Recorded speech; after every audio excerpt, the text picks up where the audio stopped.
നമസ്കാരം. അമേരിക്കയിൽ വൻ ഭീഷണി ഉയർത്തി കൂറ്റൻ കൊടുങ്കാറ്റുകൾ വരുന്നു. 100 ദശലക്ഷം ജനങ്ങളെ ഇത് ബാധിക്കാം എന്നാണ് കാലാവസ്ഥാ നിരീക്ഷണ കേന്ദ്രം ഇപ്പോൾ മുന്നറിയിപ്പ് നൽകിയിരിക്കുന്നത്. 2025 ആരംഭിച്ചതിന് ശേഷമുള്ള ആദ്യത്തെ ഏറ്റവും ശക്തമായ കൊടുങ്കാറ്റുകളാണ് ഇപ്പോൾ അമേരിക്കയെ നേരിട്ട് ബാധിക്കാൻ പോകുന്നത്. ജനങ്ങൾ ഇത് സംബന്ധിച്ച് എല്ലാവിധ തയ്യാറെടുപ്പുകളും നടത്തണം എന്നാണ് സർക്കാർ അറിയിച്ചിട്ടുള്ളത്. സുരക്ഷിതമായ സ്ഥലങ്ങളിലേക്ക് എല്ലാവരും മാറി താമസിക്കണമെന്നും അവശ്യ സാധനങ്ങൾ കയ്യിൽ കരുതണം എന്നുമൊക്കെയാണ് ഇപ്പോൾ കാലാവസ്ഥാ നിരീക്ഷണ കേന്ദ്രം അറിയിച്ചിരിക്കുന്നത്.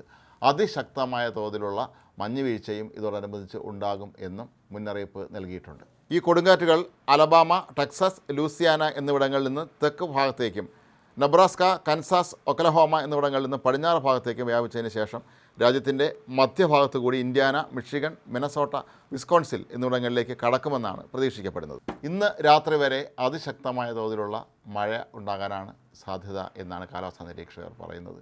ശക്തമായ ഇടിമിന്നലിനും സാധ്യതയുണ്ട്.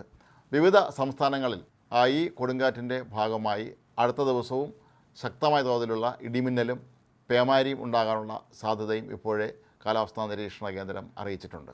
വീടുകൾക്കും കാറുകൾക്കുമെല്ലാം കേടുപാടുകൾ വരുത്തത്തക്ക വിധത്തിലുള്ള അത്രയും വലിപ്പമുള്ള ആലിപ്പഴങ്ങൾ പൊഴിയാനുള്ള സാധ്യതയും കാലാവസ്ഥാ നിരീക്ഷണ കേന്ദ്രം അറിയിച്ചിട്ടുണ്ട്.